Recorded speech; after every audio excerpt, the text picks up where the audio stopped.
basic technology already, which helps a lot from the students, employees, and even government officials, and all the politicians as well, even local and international.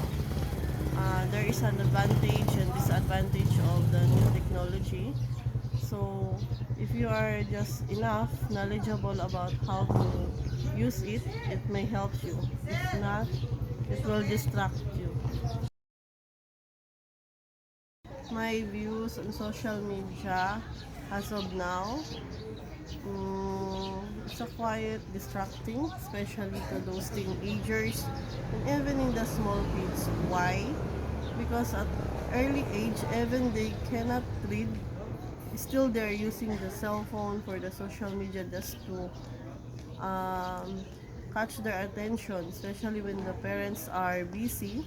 So instead of taking care of them, they just used to give phones just to distract the child crying or tantrums.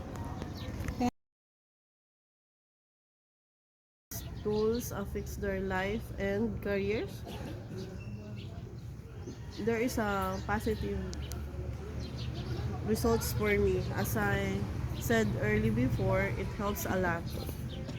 When you are knowledgeable to use it, or I mean it will help a lot when you use it for your job, for your business, communication, especially communication to our loved ones internationally.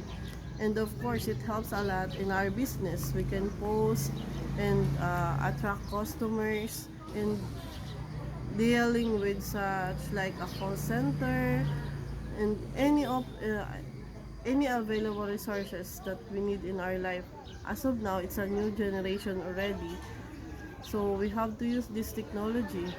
And most importantly, that we have to be careful also because there are hackers, scammers all over the world that can they detect our information. So we have to be wisely in using these tools.